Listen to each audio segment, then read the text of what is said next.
あ、すいません、消えちゃいましたけども、ちょっとすいません、申し訳ないです。消えちゃいまして、ちょっと今、復活しましたけど、皆さん帰っちゃいましたかね。視聴者いませんでした。すいません、せっかくいい話の途中だったのに。視聴者いないからどうしようかね。視聴者来る前にちょっとだべってる。乾杯。じゃあどうも。Now is no audience. I don't blame them. すいません、ありがとうございます。戻ってきてありがとう。でも視聴者、あれ一人視聴してる、してない。どっちなんだろうな。一応見てくれてるのかな。ちょっとじゃああれですね。さっきの話、ちょっと、続きこっちか。続きをちょっとあれですかね。なんだっけ。どこの話したんだっけ。どこで切れちゃったんだっけ。覚えてる？ルビーが話したんだっけ。サム？ごめん、じゃあサムの続きを。So, I was just commenting that there are excellent examples of companies doing very well at certain aspects of utilizing their IP or their patent portfolio. But regardless of who you are or what kind of job you do, there's a huge opportunity and a lot of value to be found in better managing your patent portfolio. And from hearing many different people in many different positions at many different companies, I feel very strongly that patent strategy and patent analytics is, to use an English phrase, the wave of the future. I think there is so much hidden value or unnoticed value in doing a thorough job of managing a patent portfolio and connecting that with business strategy. And I think we're going to see that in the next 10, maybe even 5 years, just an explosion of IP strategy as a popular topic, even to the extent that it starts showing up in the mass media. I can chime in on one example that's going on right now. A lot of our customers, Sam, and potential customers who are interested in our service. So kind of like the major strategic aspects of patents in the past were, can we make a product that can enter the marketplace? And of course, the type of research that you would do there is called a freedom to operate study. Then the idea progresses along to, is it patentable? To, once we have patents and a competitor asserts against us, are their patents valid? And sort of the first types of analytical studies that started coming out were landscapes, basic kind of statistical landscapes that looked at, what are the trends in filing of my competitors, so I can see if they're going to be outperforming us in the market. One of the most recent types of trend studies that's come about, I would say in the last 10 years, but is really something quite a number of companies request by name now, is called a white space study. What are the opportunities for us that we can find in patent data and other forms of information to introduce new types of value, what I call customer jobs to be done? What sorts of things could our R&D department contribute to as a new design or new offering that answers some need that customers want? And I agree with you that in 5 to 10 years, we're going to have more forms of kind of analytical questions to be answered than simply, do we have freedom to operate?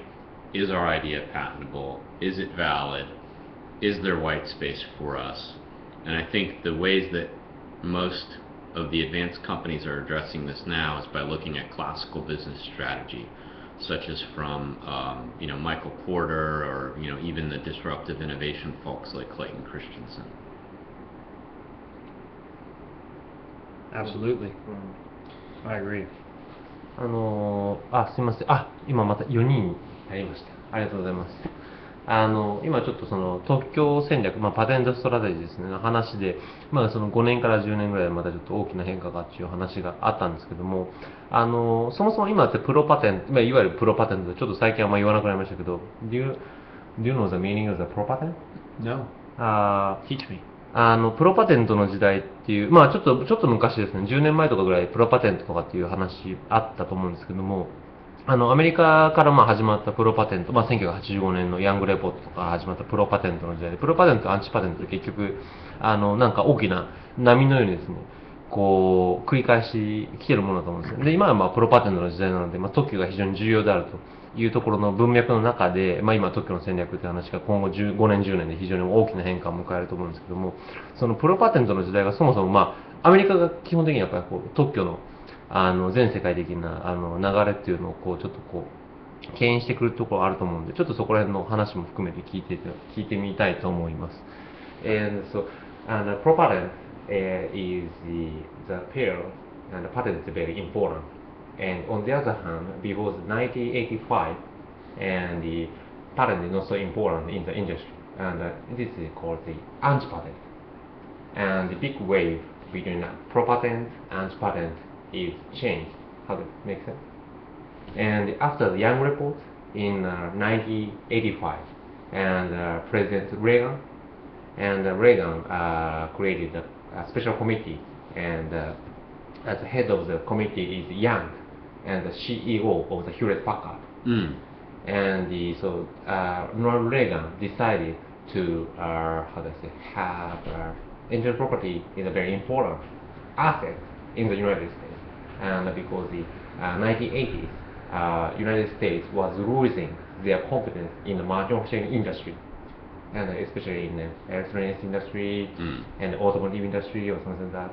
And so Ronald Reagan decided to intellectual property is a very important key asset in the United States. And now is the property period, and since 1985, and especially in the United States. Pro-patent. Pro-patent. Yeah, not a product name, a pro-patent. Pro-patent. The Pro-patent. anti-patent era and the pro-patent era. Pro-patent. Yeah, truly, I agree that it is important, but I think that this is being eroded by the misconception that business patents are invalid. I think this is a huge mistake, and one that I know David Kapos, the former director of the USPTO, who resigned earlier this spring, also feels that it's a big mistake to discount business methods. Just like people kind of discounted Microsoft in the 80s, business methods should not be wiped off the table so easily. Do you have some questions? Oh, no. From the audience? Okay. So I think it certainly still is a pro-patent era, but it's getting more challenging to maintain it as a pro-patent era. なんかあります？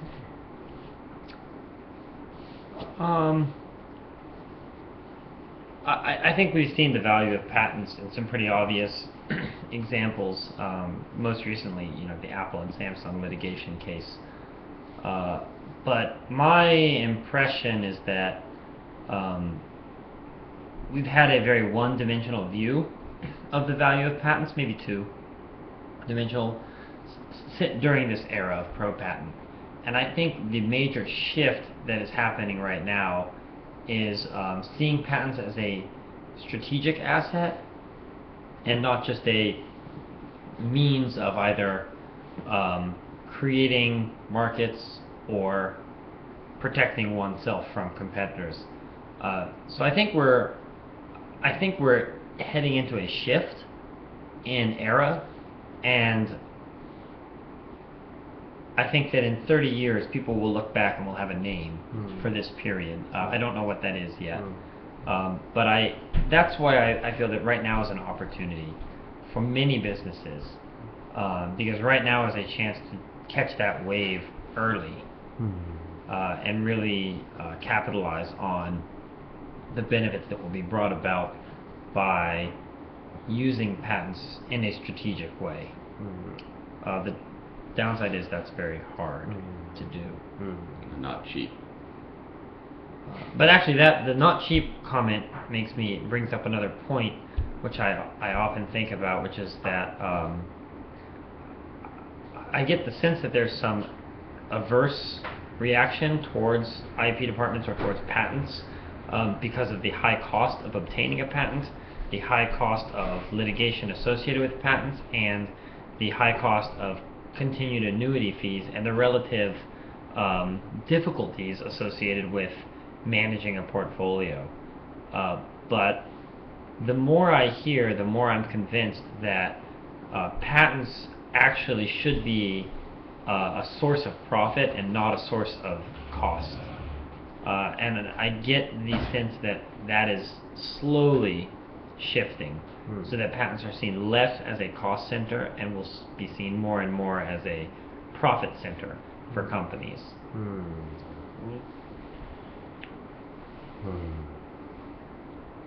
じゃあ今のところはあれですね、そのアンチパテントの方に戻るっていう感じはまあ業界的にね、アンチパテントだったら困るんでっていうのはありますけどね。そういうのはないというかあれですかね。アメリカじゃないかな。I don't. Atsushi was just saying. So it seems like we don't believe that we would return to an era of anti-patent, and I would agree with that. I don't think we're going to go back to an era of not seeing the value of patents or not utilizing patents, but the use might change. I do think that the way patents are used will change. But I think recently is a kind of the patent law, NPA, and a non-practice entity, Right. And which have only patents, and they do not manufacture anything, and through a company that lot, not only US but also in Japan and in Korea or such that, and it's a very big problem in the IP industry.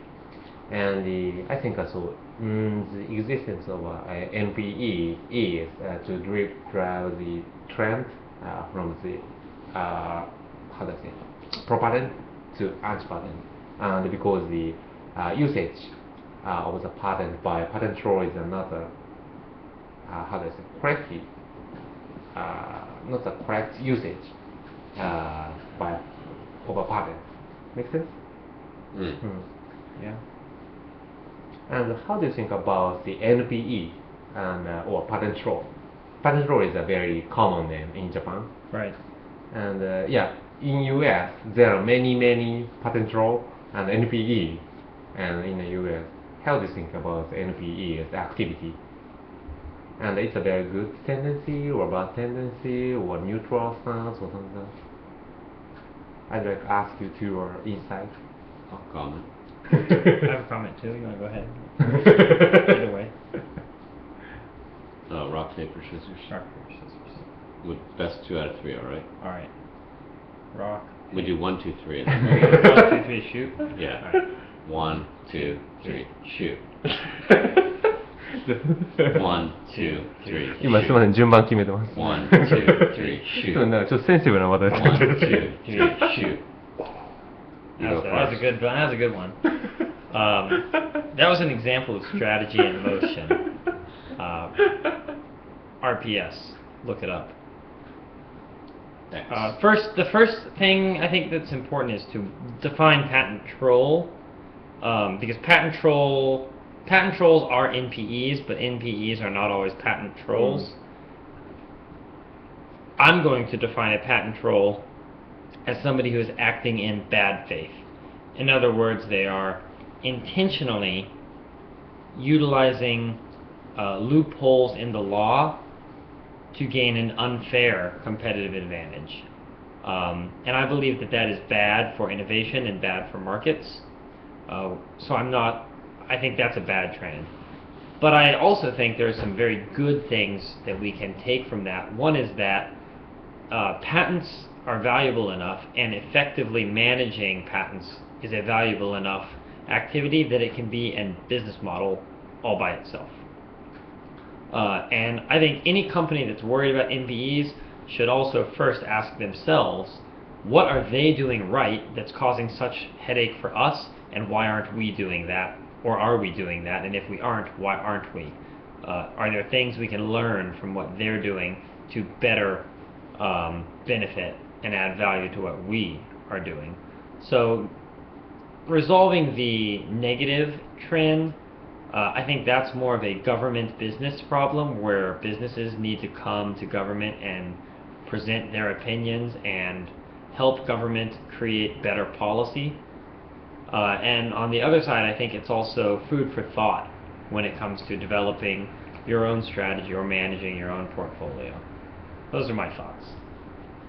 Now it's time for the paper, right? Take it away. So the U.S. Constitution in Article 8 describes what a patent is. 多分もうないんだよね。あ、ウェブウェブクリップ。どうぞ。ビール。あ、ウェブウェブクリップ。Breaking? I need a beer or alcohol. あ、ないか。I'm sorry, my colleagues are out drinking beer while they leave me here to talk to all of you. And I'm the only one who doesn't speak any Japanese, so sorry. At least in the United States, what a patent is defined as is the protection of the useful arts and sciences to promote these arts and sciences. And it becomes the right to exclude others from practicing, using, or employing the invention if you own a patent on that invention. Nowhere in the U.S. Constitution does it say that it is required to practice this patent yourself. So this idea that non-practicing equals troll is just false. It's okay? Okay. I think that becomes a convenient excuse to leverage when you're not sure whether you actually infringe someone else's idea or not. However, I agree with my friend Sam that bad faith is really the issue at heart, and there have been some recent there's been some recent activity in the United States by governmental organizations, namely the governor of Vermont, who has introduced some legislation in the state legislature to offer a defense mechanism to companies that have been sued by what they perceive as a patent troll, someone acting in bad faith. And really what that bad faith means is that the quote-unquote troll has no real desire to go to litigation. They don't want to spend money. They want you to pay a small fee to make them go away. And they set the fee so small that it's often less than the cost of even filing a defense, getting an attorney to file a proper defense.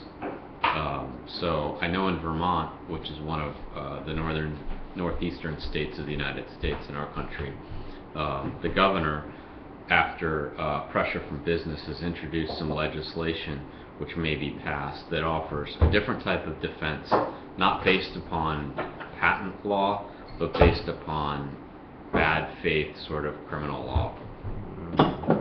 And so I do think that governments are stepping up. They recognize the importance of patent trolls, but we shouldn't be so quick to call everyone we don't agree with a patent troll.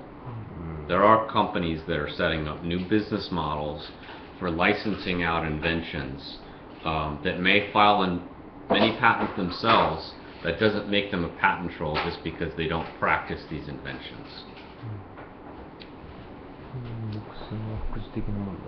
I truly agree. It's your thought, Matt Luby. So 1, 3, paper, scissors, rock. 1, 2, 3.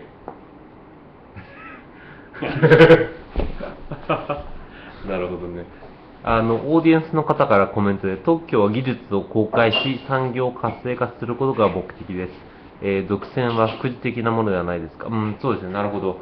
まあ、そう、オーディエンスの方からの、コメント。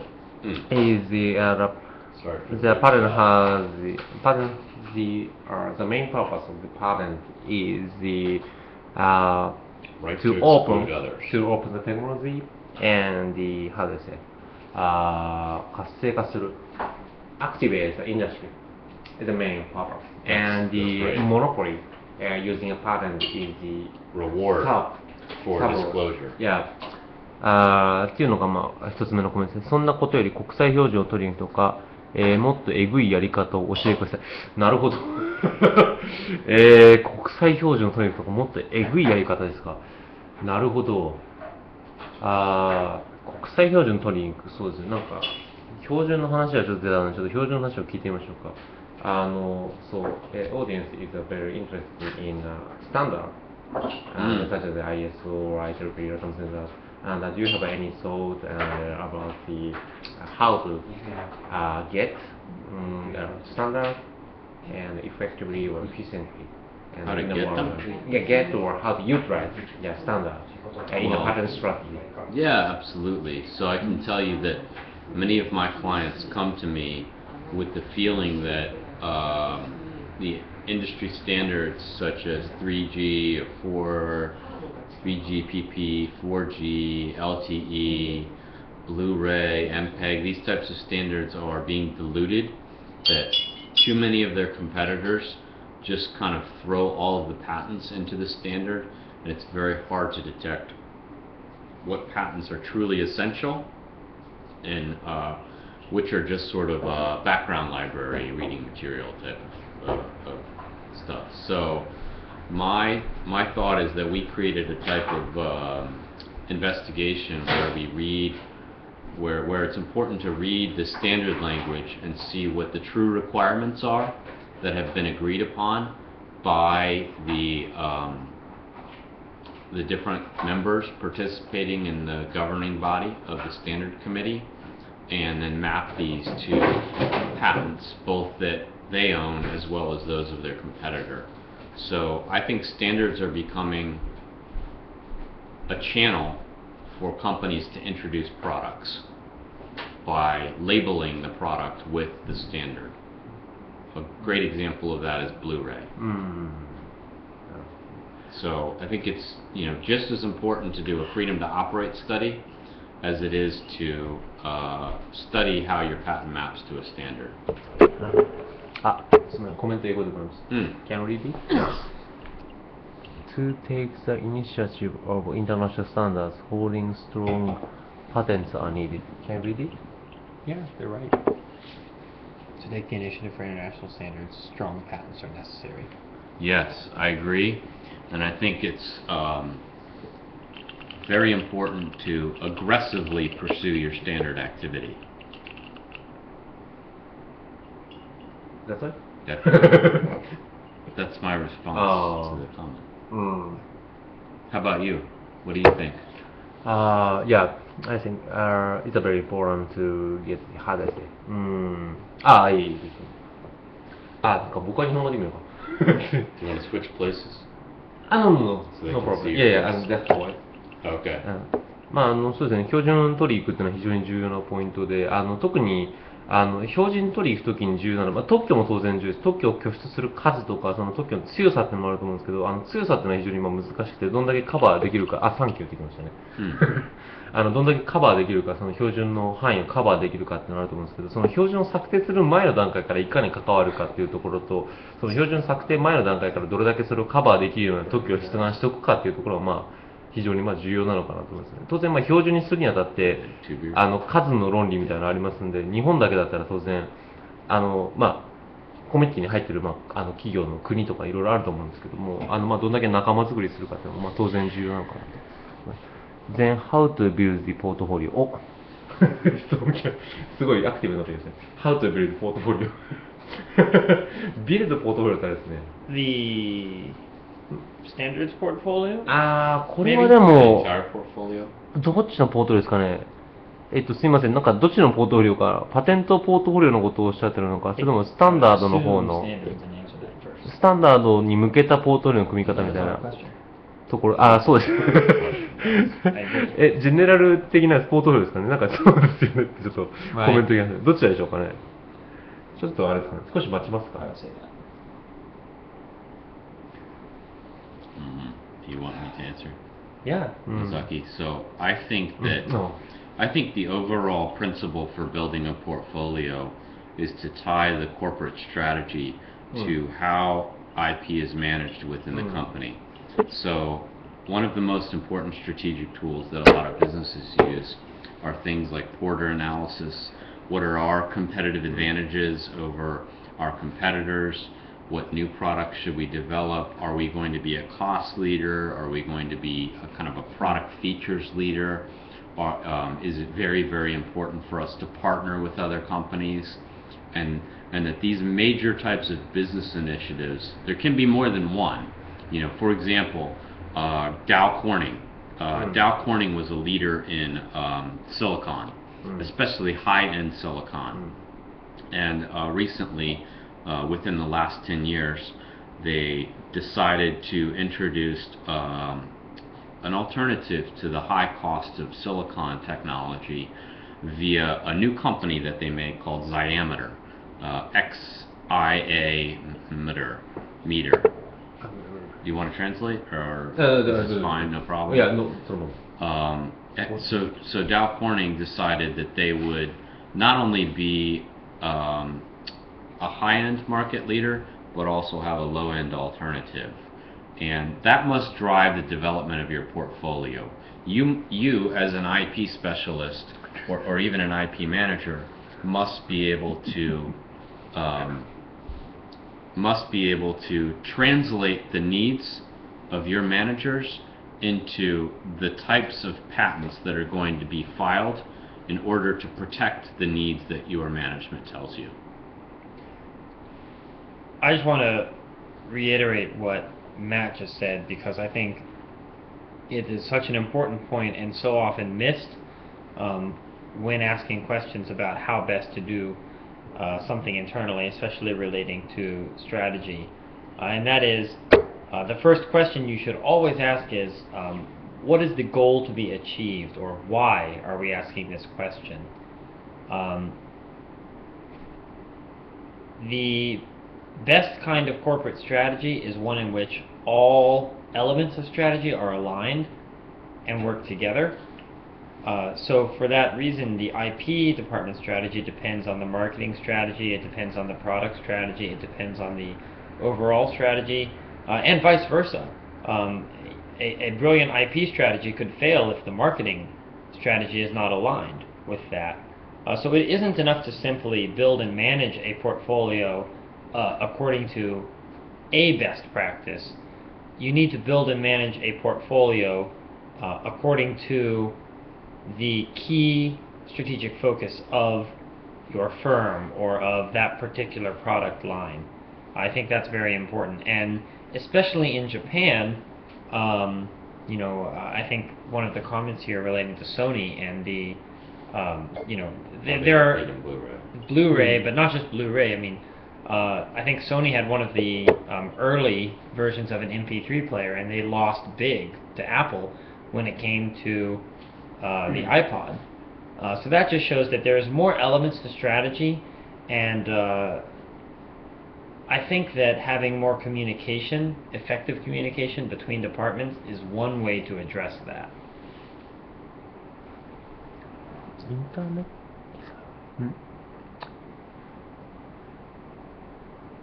なんだこれダウンコーニング Fought against the フォイ enemy. ルプラスティックディスク I don't understand the last comment about Dow Corning fighting against the internet. Dow Corning had to fight against low cost erosion of their silicon business. So they found it increasingly difficult to compete. I just washed dishes. I know exactly how you feel. They found it increasingly difficult to compete against the erosion at the low end of the market. And they wanted more customers who would buy silicon but weren't willing to pay the prices for their high-end silicon. So they set up a new type of company to sell low-end silicon using a business model that was largely simple-based and would allow bigger purchasers that wanted bulk discounts to buy over the internet. But they didn't compete against the internet. They used it to their advantage.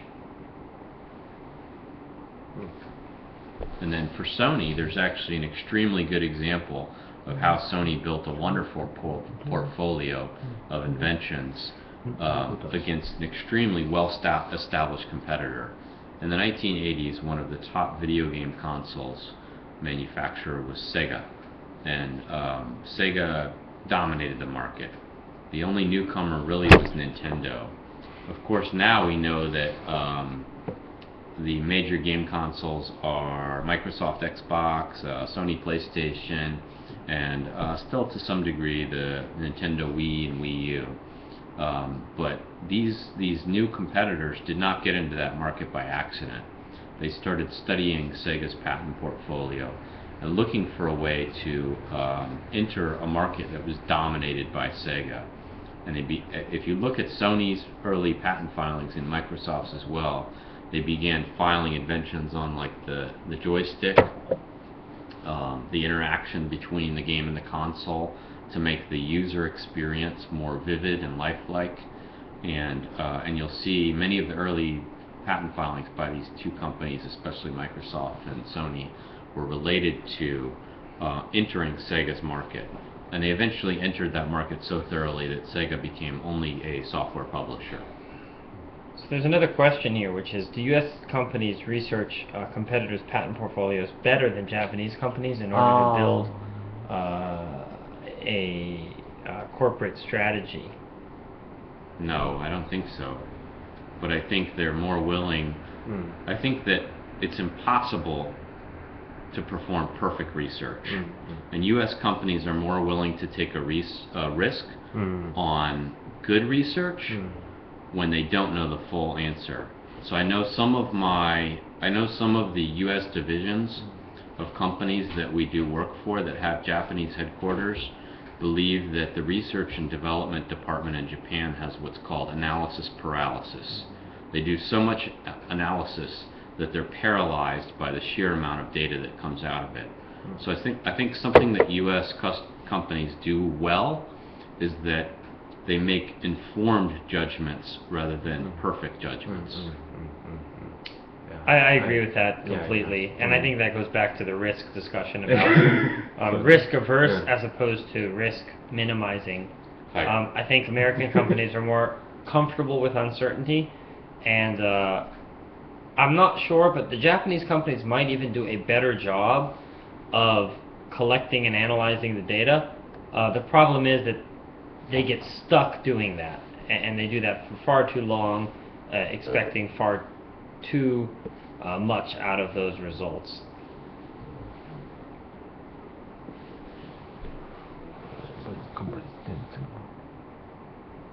Yes. I agree. You're right. そうしましたらですね、あと一応ちょっと8時半ちょい過ぎからやってるんで、まあちょっとあと15分ぐらいで90分になるんで、now is 9:45 p.m. and we have 50 minutes. And so today's topic is mainly patent business strategy, Right. How to develop the patent portfolio and how to use the standard, something like that. And 最後にですね、ちょっとまあ一つ標準の話も出てきたんで、ちょっとノウハウみたいな形、ノウハウに関するちょっと考え方とかっていうのがアメリカの会社でどういうのがあるのかっていうのをちょっと聞いて、ちょっとこう最後に締めたいかなと思います。Hi, and here in Japan, it is one of the way using know-how means that's fine. Know-how, and not a file patent, and just keep a secret internally. Trade secrets. Trade secret, yeah, it's a trade secret, and it's one of the very famous method to protect their knowledge. And how about the U.S. companies usage of the trade secret or know-how?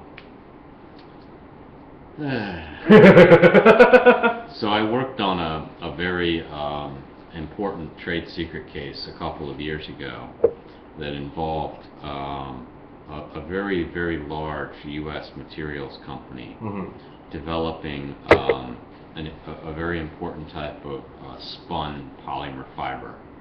This is fiber that's spun around and around and around and around to be applied to some technology. And one of the sales engineers for this company left and joined the major overseas competitor. And the original U.S. company felt that the sales engineer took the trade secret with them and taught the new company how to perform this type of technique. So I think that it can be very challenging sometimes to protect, but other times, for example, the secret formula of Coca-Cola, it's not so challenging. But I'm sure that, you know, if that leaks out, you know, you can reverse engineer. You know, it's much harder, I think, to accuse someone of trade secret infringement than patent infringement. So both benefits and advantages. Exactly. The benefit, of course, is complete prevention of the market enter. The downside is that if someone gives that away, it's extremely hard to prove in court. And so the example you mentioned is a chemical industry. And do you have anything else example except for chemical industry? And I think Software. Software. Exactly. People reverse engineer software all the time. Code analysis, rewriting the code. And so there's lots of you know, cheaper knockoff, maybe even fake products for software. I mean, it's very common in the United States for people to download a pirated song or movie. It's not hard. One point I'd like to make is that generally trade secrets allow you to have a monopoly on that particular technology. That might not mean you have a monopoly of the market, but I think, again, that comes back to a fundamental strategic question. So one example would be the copy machine, which Xerox had a monopoly on through their discovery of xerography and patenting that. But if you look at the sales in the copy machine market, Xerox actually profited significantly from other entrants into the market coming in, such as Canon. So there are times where it is actually best to allow other companies to join that market and compete, and that grows the market for you. That's not always the case, but it is the case sometimes, and that should be a factor in deciding whether and how you will use a trade secret. You know, to go back to the Coca-Cola example, that makes a lot of sense, because having the Coca-Cola secret formula, they know that beverages is a commodity market, that cost is going to be their biggest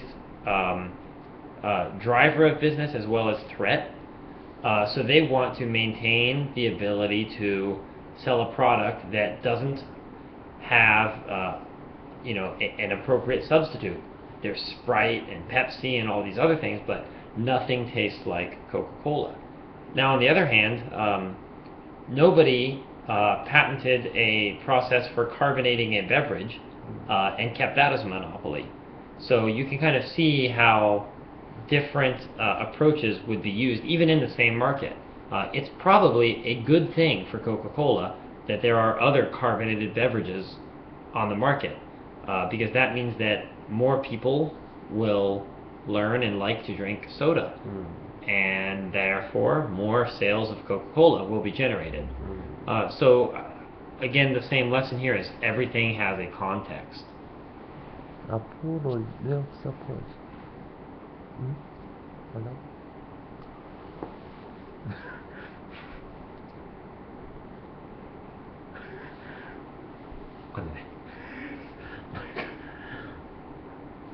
Do you have anything else? Okay. No. Another great example of a company that decided not to trade secret something, but instead use a patent and actually licensing as the way to increase the market size, was Momofuku Ando of Nishin Nishin ramen Shokuhin. noodle soup. He invented the process of quick drying prepared ramen noodles by applying oil to them, and then of course invented the single serving cup to both be used as a package and the actual dish for eating noodles out of. And he opened up and grew the Japanese and actually the entire worldwide market by allowing fair and reasonable licenses to his company's patents. Right. So that is today's topic at the university. That's Yeah. right. I Yeah, gave Atsushi invited me to come give a guest lecture at Tokyo University of Science. TUS, and this is what we talked about was some examples of companies' business patent strategies. Yeah, so based on your discussion, and I think so the role of the patent is two ways. One is licensing out and getting a cash, and using a patent and getting creating a Block. monopoly block. Right. And but now is a very global world is a very more complex and very complicated, and many competitors existing, and the Chinese market, the Indian market, right, emerging countries that enter the market, and now it is so monopoly is very difficult, Yeah. and to develop or have something. One company cannot develop the monopoly market, and and so some companies and get into the market at the same time, and so such a company. Well, it even happened with Edison, right, in the light bulb. Edison was accused of theft of a trade secret. Mm-hmm. There's a huge controversy over who really invented the first light bulb, and that was a long time ago. It's like Tesla, right? Yeah. Yeah, one thing I do want to add, because I brought up the Xerox example, Xerox intended to maintain their monopoly over the copy machine market, and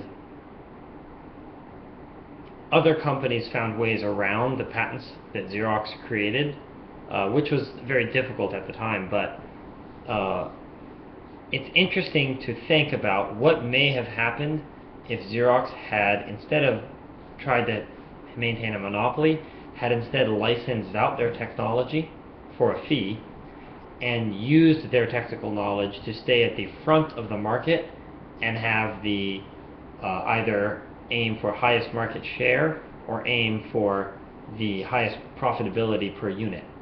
That may have actually been a better strategy for them, instead of trying to have a monopoly and then eventually losing significant market share to other companies like Canon that came in and found a technical way around their invention.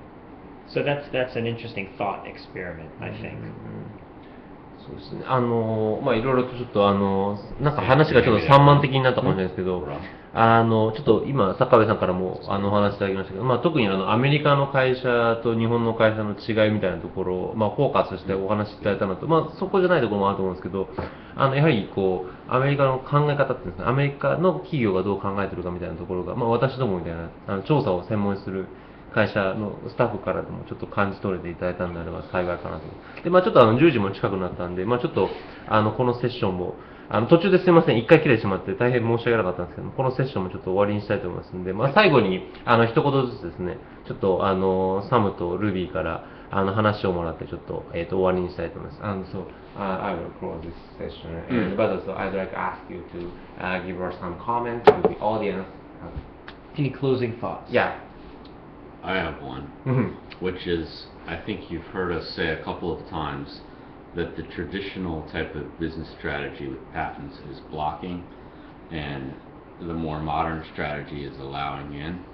But we feel that there are multiple forms of business strategies that are not as simple as prevention and allowing, and that these should be tied to your high-level strategies.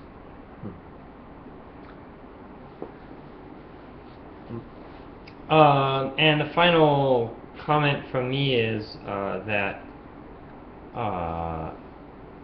I really love living in Japan, and I really like Japan quite a bit.